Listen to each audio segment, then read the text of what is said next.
नमस्कार, आप देख रहे हैं आरडी न्यूज। मैं आपका राष्ट्रवादी पत्रकार वीडी पांडे, संपादक के मन की बात राष्ट्र के साथ। आज अपने मन की बात में मैं उन तमाम मुद्दों पर बात करूंगा जिसमें देश की जनता आटे की चक्की में आटे की तरह घुन की तरह पिस रही है।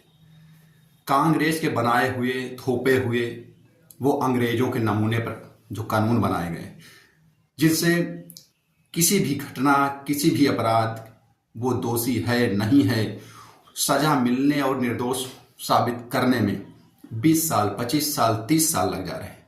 किसी भी मामले में हमको अपने अधिकार की लड़ाई लड़ने में, चाहे वो खेत जमीन घर की बात हो, परिवार की बात हो या किसी अन्य मुद्दे की बात हो, किसी भी लड़ाई, कानूनी लड़ाई को लड़ने में लंबे अरसे लग जा रहे हैं। क्यों एक सीमित समय नहीं है? क्यों संवैधानिक ऐसा समय नहीं निर्धारित किया जाता कि अगर तहसील स्तर की कोई लड़ाई है, कोई कानून है, कोई विवाद है, तो वो 3 महीने में, 6 महीने में, एक निर्धारित समय में वो खत्म होना चाहिए, उसका परिणाम आना चाहिए। यदि वहां से नहीं हो पाता तो 6 महीने के बाद उसको उसके ऊपर जो है भेजा जाए, उसको कमिश्नरी में भेजा जाए, उसको बोर्ड में भेजा जाए, उसको हाई कोर्ट भेजा जाए। एक लिमिट हो कि इतने समय में अगर तहसील में नहीं होता, कमिश्नरी में नहीं होता, राजस्व मेन्यू बोर्ड में नहीं होता या हाई कोर्ट में एक वर्ष में नहीं होता या 8 महीने में नहीं होता, एक निर्धारित समय हो कि इतने समय में अगर यहां से लेके कोर्ट कचहरी में नहीं होता है तो इतने समय में सुप्रीम कोर्ट में होगा। लेकिन आप मुकदमे पर मुकदमे, तारीख पर तारीख, तारीख पर तारीख, डेट पर डेट दिए जा रहे हैं। न्याय पाने वाला आदमी मर जा रहा है, दूसरी पीढ़ी न्याय के लिए लड़ने लगती है। एक विश्व जमीन के लिए 4 बीघे जैसा पैसा उसका खर्च हो जाता है, वो ऋण के तले बर्बाद हो जाता है।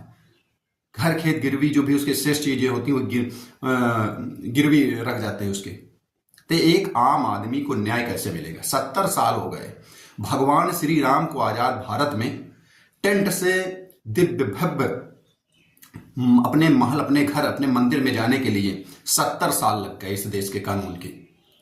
और मिलॉर्ड की अंतरात्मा बुलडोजर कानून से दुखी है। मिलॉर्ड की अंतरात्मा जब भगवान राम टेंट में थे तो दुखी नहीं थी।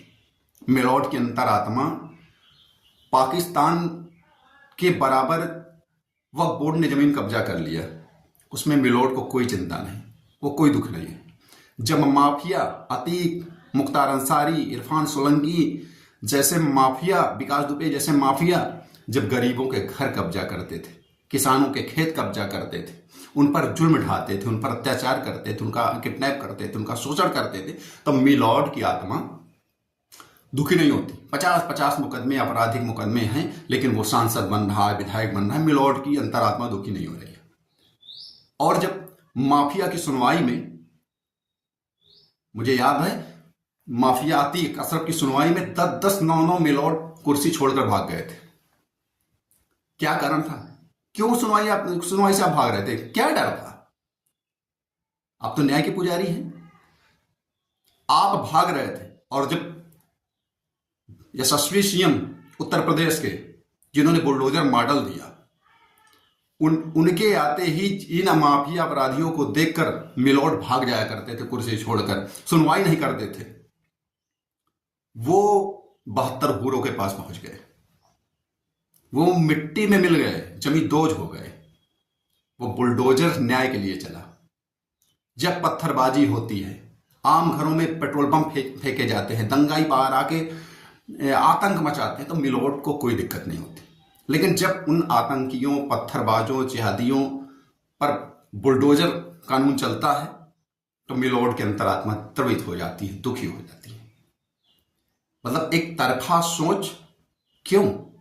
बहुसंख्यक कत्लेआम हो जाए, मिलॉर्ड की अंतरात्मा दुखी नहीं होगी। मंदिर तोड़ दिए जाए, मिलॉर्ड की अंतरात्मा दुखी नहीं होगी। लेकिन ज्यों ही अवैध मजारे, अवैध मस्जिद, अवैध गौतस्कर, अपराधी, माफिया, इन पर कानूनी कार्रवाई शिकंजा कसने लगता है, इनकाउंटर होने लगता है, इन पर बुलडोजर चलने लगता है, तो मिलॉर्ड की अंतरात्मा दुखी हो जाती है। प्रयागराज से माफिया का आतंक खत्म हो गया, आम जनमानस में अमन चैन है। अपने हिसाब से लोग जमीन खेत खरीद रहे हैं, अपने हिसाब से जमीन बेच रहे हैं। मिलोट की अंतरात्मा लेकिन खुश नहीं है। इसलिए कांग्रेस के बनाए हुए जो भी नियम कानून हैं, जो अंग्रेजी नियम कानून हैं, उनको बदला जाए, तभी एक नया भारत बनेगा। तभी माफिया, अपराधी, आतंकवादी, जिहादी घबराएंगे।